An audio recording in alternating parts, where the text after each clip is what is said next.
ที่ครบแล้วก็ให้เลือกเอาตัวใดมันเอาได้ก็เอาบ่ได้ก็ถือว่าอ่า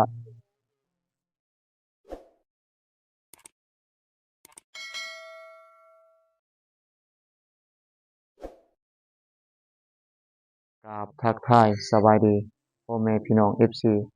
ที่น่ารักเบิดสุผู้สุคนเนาะบ่ว่าอยู่ไกล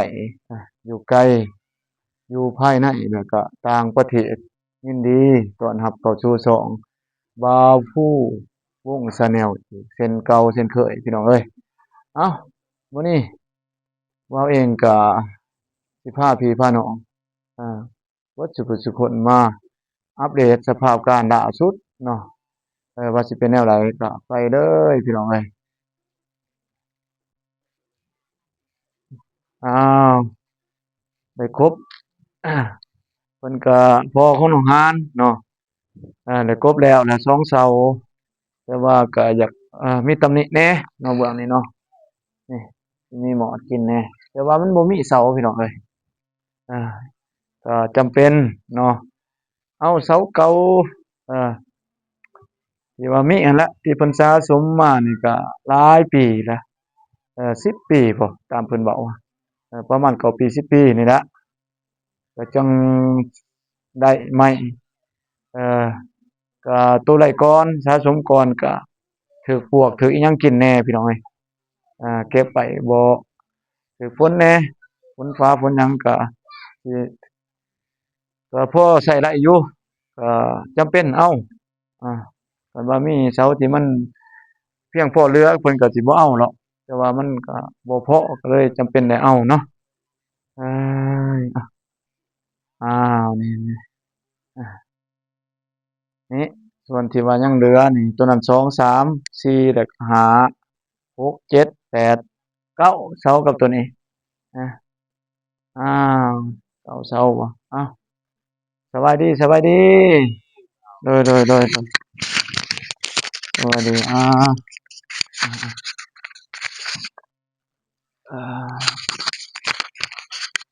อากินข้าวเพลนแล้วบ่นี่กินล่ะอาอาๆแล้วยังกินนะข้าวเพลนคำมักแตงได้ตำบักแตงเนาะโดอายๆนี่เป็นจั่งใดนี่ตัวนี้ถือว่าเริ่มกบเนาะโดยกบนี่ยืมเขาบ่หรือแนวใดตัวยืมเขาแหละตัวกบนี่เออยืมของไอ้คูณพี่น้องเองติโดยพี่น้องจะใครอยู่ดอกแต่ว่าก็พอเป็นเนาะตอนนั้นเนาะโดยพอเฮ็ดไร่ว่าซั่นซะกบไม้กบตอกโดยดีแล้วเพราะว่าเราก็สิประหยัดเนาะโดยต้นทุนเพราะว่างบประมาณคือเห็นนั่นแหละก็มีจำกัดโดแต่ว่ายเพิ่นก็ช่วยเหลือสุดขีดเนาะผู้ใหญ่ใจโดยบุญที่ว่าเพิ่นอยากเฮ็ดอยากช่วยแท้ๆเนาะช่วยครอบครัวของน้องหานก็บวกกันกับแรงงานเนาะที่พอน้องหานแล้วก็ทีมงานเบาเจ็บเนาะแล้วก็เบาฝนโดเพิ่นยมาแล้วบ่เบาเจ็บต้นขับเสา บาดเจ็บมันมาแล้วครับมันไปหาเบาพลเนาะเว้าเองก็ได้มาช่วยแหน่ได้เข้าเวียกเนาะโดไปยเวียกแหน่ก็ติดภารกิจแล้วก็ยังบ่ได้มาช่วยก็ได้ประสานกันอยู่คิดว่าเพิ่นมาอยู่นี่สิแม่นเพิ่นกลับไปพักเที่ยงกินข้าวเนาะโดยอาๆๆอ้าวก็เอาเดินหน้าไปก็ถือว่าได้2เสาเนาะเสาได้นี่2เสาถือว่าจักตัวนั้นเป็นจักจั่งใดหั้นหึตัวนั้นคือจังว่ามันอยากมีตำหนิหลายนี่เอาเลยบ่แนวใดเบิ่งตัวใดมันงามของเสามันเหลือ11เสาโอ้11เสาบ่เอาเลือกเอาตัวใดเราใช้ได้ก็เลือกตัวนั้นเอเขาสิใช้นี่9เสา โดยอ๋อเก่าเซาเซาเก่าเจ้าเก่าเซาเนาะตัวนี้ตัวลองกบเบิดตัวใดเอาใส่ได้ก็เอาบ่โดเอายแนวนั้นเนาะโดยเอาเพื่อเลือกเอาเพื่อเลือกโดย หากตัวนั้นตัวมีตำหนิหันชื่อดีเด้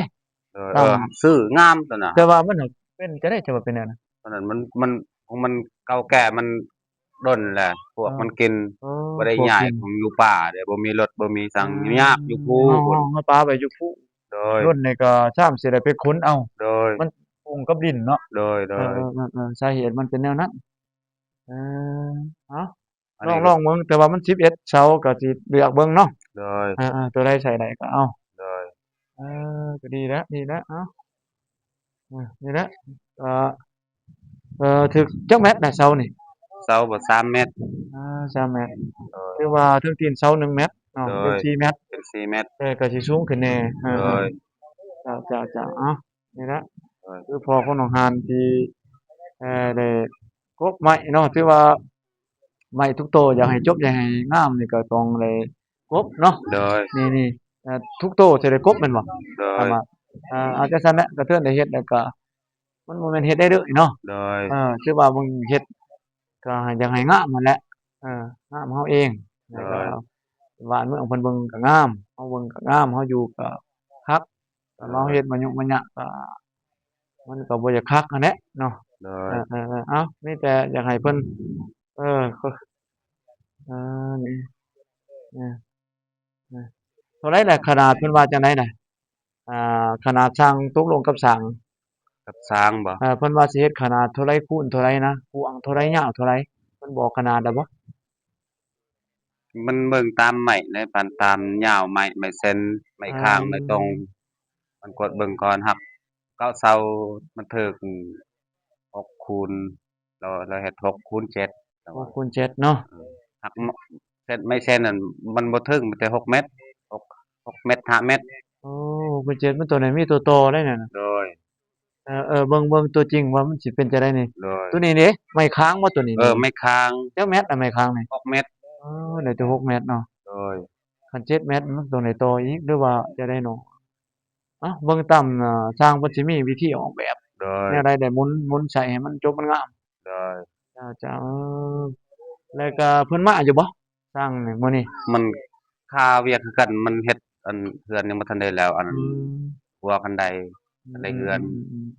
ๆอ๋อโถ่เนาะประมาณหยัง2มื้อแล้วค่าเวียก2มื้อเนาะโดยถือว่าให้เฮาเฮ็ดแล้วก็พอดีใส่เพิ่นอีก2มื้อเฮาก็สิแล้วตัวกบแล้วก็พอได้ประกอบเป็นโครงโดยกขึ้ยนก่อนเนาะอสร้างาก็ๆเว้าอันเฮาเซาะก่อนเช้าเพื่อมันสังสารแล้วพอดีตัวเองมาอาๆๆเซาะอันไม้เส้นให้ช่างกบไม้เส้นแต่ว่าพอดีจ้ะแล้วพอดีตัวเองมาๆ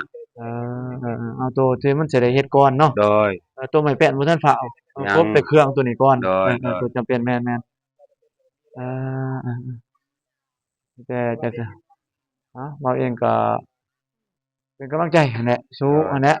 คาดว่าสิบ่โดนบ่นานก็คือสิได้ตามเฮาคาดหวังแต่เบื้องต้นนั่นแหละโดเนาะจะได้ยเรือนหลังหนึ่งนี่แหละคือครอบครัวนี่คือพ่อของน้องฮานที่สะสมไหมมาก็บ่แม่นธรรมดาซ้ำสิได้ก็โดยส่วนใดก็ไปจะได้ไหมนี่ที่ไปที่มาของไหมนี่ไปเรื่อยเองบ่ได้แนวใดเอ้าเล่าให้ฟังเบิ่งก่อนสิมา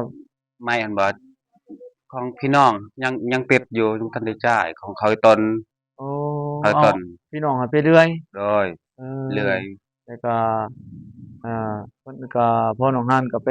เอาโดยไปกู้ยืมเพิ่นนำบ่โดยเอยืมมาแล้วพี่น้องส่ำใดเขาได้ใช้ก็เอเขาก็อเอาของพี่น้องกันจ้ะเขาๆถือว่าก็ต้นคือกันเขามันบ่มีโอเคเรือนศาลเพิ่นก็อยากซอยคือกันว่าโดซั่นซะยเนาะโดยเขาจ้ะเอาก็บ่แม่นสิเรื่องสิหลายตามเล็กๆน้อยๆเขาเอาบ่แม่นเอว่าสิอเอาบัดเดียวเลยบ่ได้เอาส่ำใดมีเอถือว่าเพิ่นบ่ได้ไล่เต็มราคาโดยไล่หลุดราคาแล้วก็ยามมีก็ค่อยจ่ายกันไปโดยโดยอ๋อก็ถือว่าสุดยอดได้ส่ำนั้นโดยช่วยเหลือโดยถือว่าเก่งๆถือว่าดีแล้วสมเชยแล้วเพิ่นนี่ก็ เรื่องความสมานเนาะสมานสามัคคีคนช่วยเหลือพึ่งพาซึ่งกันและกันเนาะโดยในตอนเฮายังมีชีวิตนี่แหละช่วยโดเหลือกันยตอนเฮาเบิดชีวิตดุดในการเฮาเกิดมานี่มันก็นี่แหละความสำคัญก็อยู่ในการช่วงเฮายากลำบากนี่เห็นกันตอนนี้เนาะโดเบิ่งยการอุ้มสู้ช่วยเหลือเท่าที่ช่วยเหลือกันได้บ่าวเองก็ดีใจนำที่ว่าเห็นผู้ใหญ่ใจบุญที่ว่าเพิ่นรู้โตนแล้วก็สงสารแท้ๆเนาะเอา สะสมงบแล้วก็ลงขันกันเนาะออกช่วยกันผู้ละเล็กละน้อยโดยที่ว่ามาซอยเหลือครอบครัวอยากให้ไหลเรือนพอได้สดอยู่เนาะโดอายๆคือว่าสร้างนี่อีก2มื้อเนาะเพิ่นโดยืนยันยอีก2มื้อถือว่าถ้าแล้วเฮากบนี่ไปหาเพิ่นเลยบ่แนวใดโดยคันว่าแล้วกบอันเสาเรือนไม้ข้างไปหาเราเลยอ๋อเพื่อให้เราตั้งเราเบิ่งเรากดกราบ วิธีนะ ตัวใดมันพอปรับก็ปรับมื้อ โด นั้น ย เนาะ โดย อีก2มื้อเนาะเอ้ารอรุ้นนํกันพี่น้องเอ้ย FC เอ้ยซ้ำสิได้ตังค์ขึ้นมานี่ตัวนี้เด้บ่ได้ตัดบ่กูหมายตัวนี้ ตัดคือกันครับ หมายมันสิบ่หักใส่บ่นี่ เออ มันคือเนาะ ตัด เนาะคือมัน นั่นน่ะตัด ไม้ คัน กิ ว่า เนาะ ว่าสิ นี่เด้บ่นี่มันคันงวยมาโอ้ยบ่ปั๊มบ่เป็นเด้อย่ามันโยดใส่เฮือ ตัด น คือกันตัดตัด เออ จำเป็นได้ตัด ได้ตัดเด้นี่ ตัด ใกล้เฮือนนี่ก็สูงมันนุ่มมาเบิ่งนี่เด้คันว่า โดย มีรถมีหยังคึบลงมานี่ก็แม่นโดดได้เฮือนปรับโดดได้ โดย แต่ว่าจังได๋นี่สิได้ใช้เวลาอีกเนาะ โดย ตัวนี้หาผู้ชำนาญให้ตัดก็ได้ โดย ก็ตัดตอนเฮาบ่ทันเอายกขึ้นได้มันจะสิ แม่ สิ นโด เอา ย ไปตัดเฮายกขึ้นแล้วไปตัดลบซะอีกโอ้ยยุ่ง โดย อีกแหละ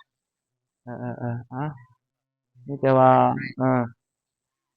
ถือว่าส่วนใดที่ว่าเพิ่นแจ้งบ่เจ็บเพิ่นแจ้งว่าได้งบประมาณส่วนใดน่ะเพิ่นช่วยคันใดแหน่อยากให้เราแหน่ให้พ่อน้องหานเราสู่ฟังเว้าฟังให้ FC ได้ฟังเบิ่งว่ามันมามีเพิ่นให้ดอกโครงหลังคาหรือว่าให้จังได๋แหน่หั้นนะให้แนวใดเอาเบิ่ง มันเบาเจ็บว่าจ้างคนแบบว่าสร้างไหน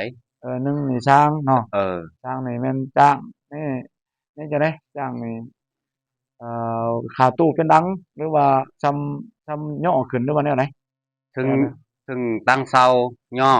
อันนี้มุง ตกเป็นราคากันจังได๋ล่ะ 8 ล้าน 8ล้านเนาะ8ล้านเนาะ โดย ถือว่าเพิ่นเอานำ8ล้านซำนั้น โด เนาะ ย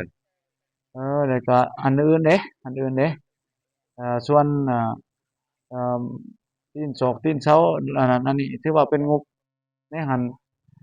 มีส่ำใดงบประมาณที่พ่อน้องหาน ครับ ตามบ่เจ็บเพิ่นได้งานชื่อได้บ่อืม นั่นแหละเบาเจ็บ เออๆเอาเอาไว้ดีบ่ตุนก็มามื้อนี้เนาะบ่ตุนก็บ่ตุนก็มาคือกันจ้าๆบ่ตุน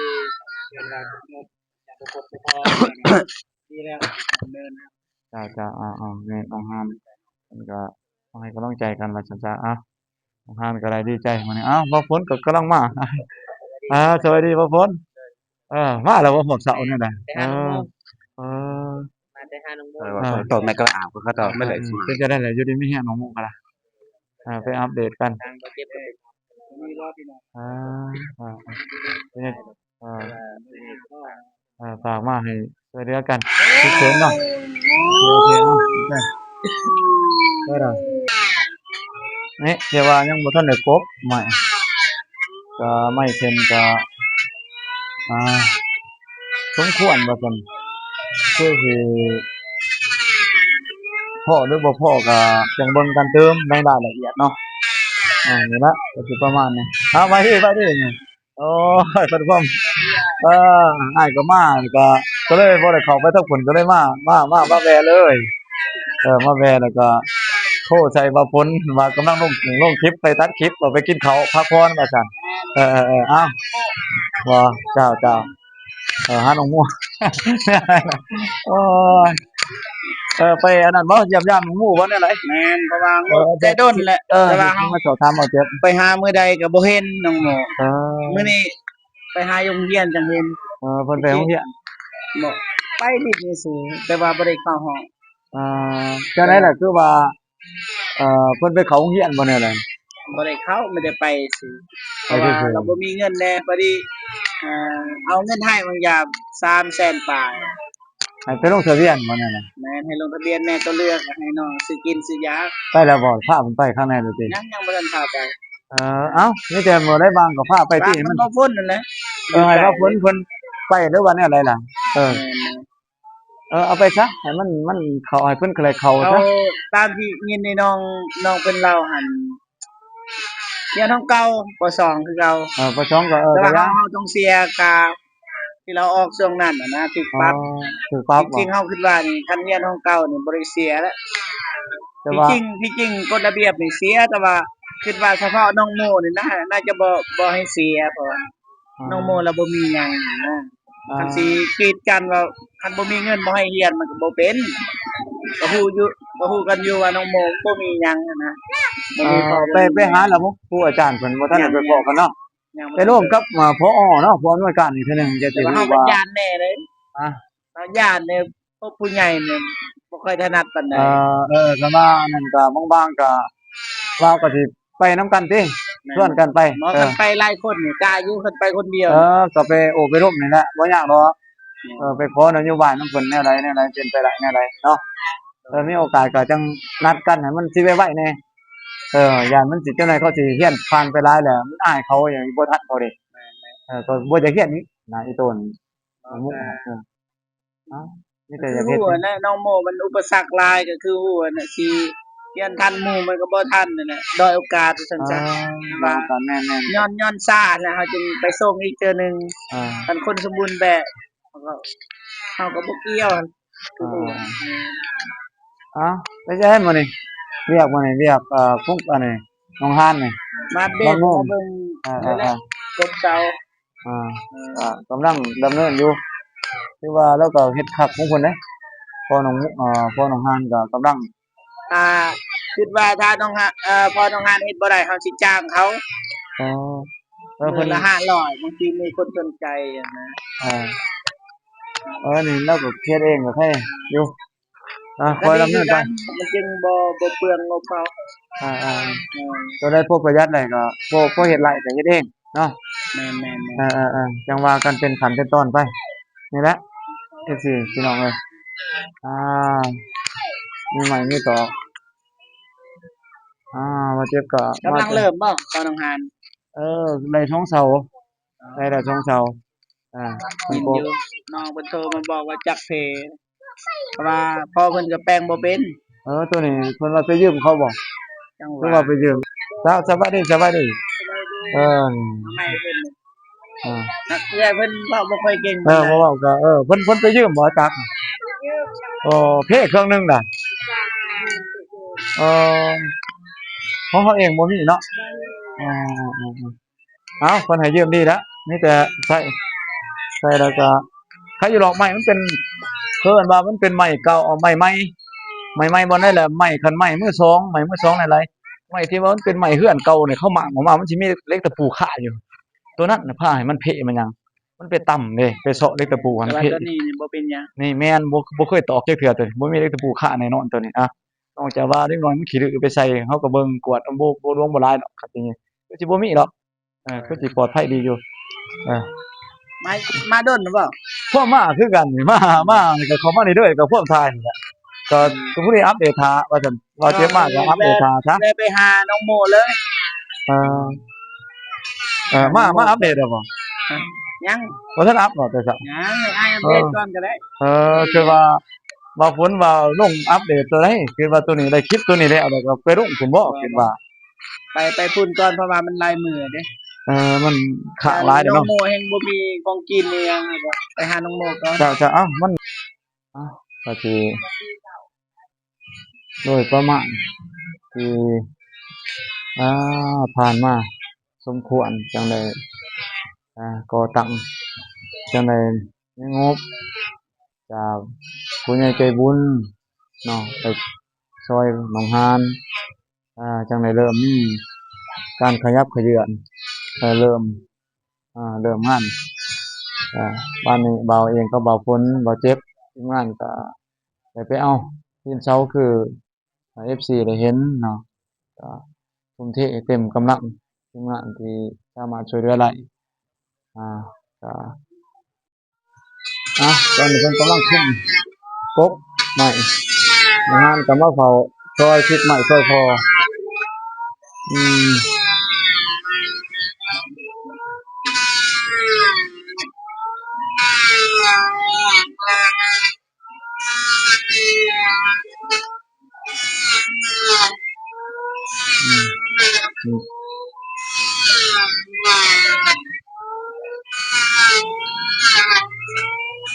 เนี่ย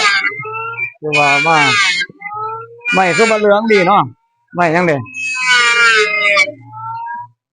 นับออกมาติน่ะยังไงนี่นี่น้องฮานที่ว่าเพิ่นก็บ่ได้ไปไสมื้อนี้แต่ว่าอยู่มื้อนี้เป็นจังได๋ล่ะน้องฮานมื้อนี้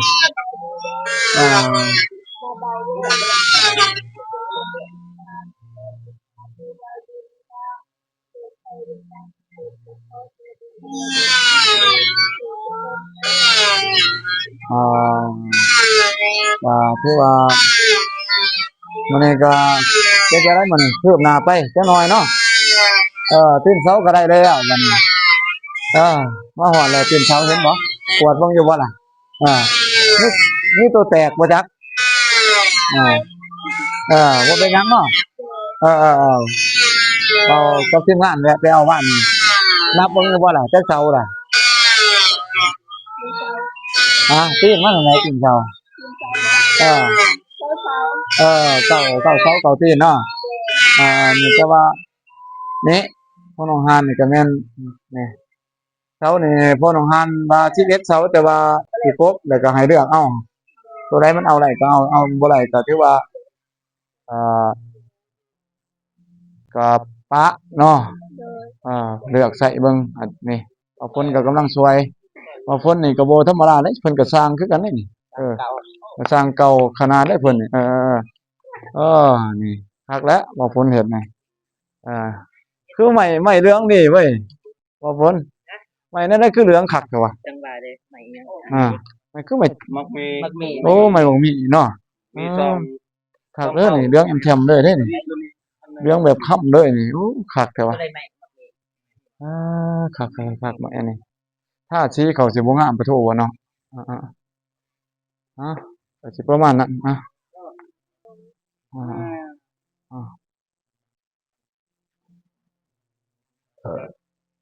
ๆแล้วไม้น่ะมึงว่าฝนนี่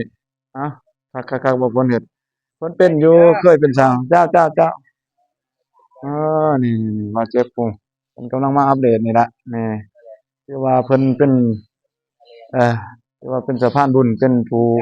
ริเริ่มเนาะเริ่มต้นที่ว่านำพาได้ฮอดจุดนี้ถือว่าก็ต้องขอบใจทั้งเบาเจ็บหลายๆที่เพิ่นอ่างานบ่ผลก่อนเดี๋ยวบ่วงเฮ็ดอ่าเปลี่ยนกันอ่า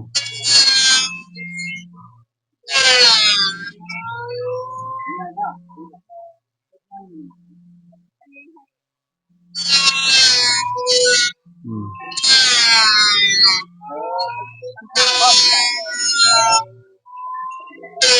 อืมจักเช้าเลย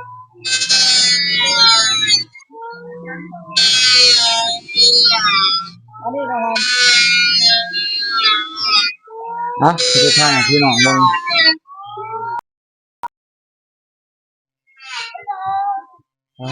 โอเคเอาเองก็อัปเดตเพื่อนคนหนองหานว่าไปฮอดไสเนาะก็ถือว่าไปเทื่อละก้าวจังซี่ก็เอามาอัปเดตมาแจ้งให้ FC ผู้ใหญ่ใจบุญหรือว่า FC ของหนองหานแล้วก็ FC ของบ่าววงเองก็ได้รับทราบไปพร้อมๆกันแต่บ่าวเองก็พอประมาณแล้วบ่าวเองก็สิขอกราบอ่าจบคลิปก่อนแล้วก็จั่งสิถ่ายให้พี่น้อง FC ได้เบิ่งเป็นช็อตๆไปเนาะบ่าวเองก็ขอกราบขอบคุญขอบคุณทุกกำลังแรงใจที่เป็นอยู่ภายในและก็ต่างประเทศที่เอ่อส่งกำลังใจที่เข้ามาเบิ่งคลิปบ่าววงส่งกำลังใจให้กับน้องหานเอ่อที่ว่าผ่านการเข้ามาเบิ่งมาชมหั้นก็ขอให้ทุกคนมีแต่ความสุขความโชคดีปราศจากโรคภัยเจ็บทุกอันทุกประการลำดับด้วยกันเด้อสุขุทุกคนพิเศษก็ผู้ใหญ่ใจบุญที่ยื่นมือเข้ามาในการอุดหนุนสนับสนุนน้องหานให้เงินมาเป็นทุนเพื่อปลูกสร้างหรือว่าสร้างบ้านของน้องหานไปนับ1นับ2ไปเรื่อยๆจนแต่ต้นก็จนฮอดพุ่นแหละพี่น้องเอ้ยจนฮอดจนเฮือนก็ขอให้เพิ่นมีแต่ความสุขความเจริญยิ่งๆขึ้นไปเรื่อยๆเนาะแล้วก็ร่ำรวยกันเบิดสุขสุขคนสุขภาพก็เข้มแข็งแข็งแรงปราศจากโรคภัยไข้เจ็บทั้งหมดทั้งปวงเนาะ เป็นเศรษฐีมหาเศรษฐีกันเบิดสุผู้สุคนพี่น้องเอ้ยว่าเองก็สิกล่าวคำว่าสบายดีไปก่อน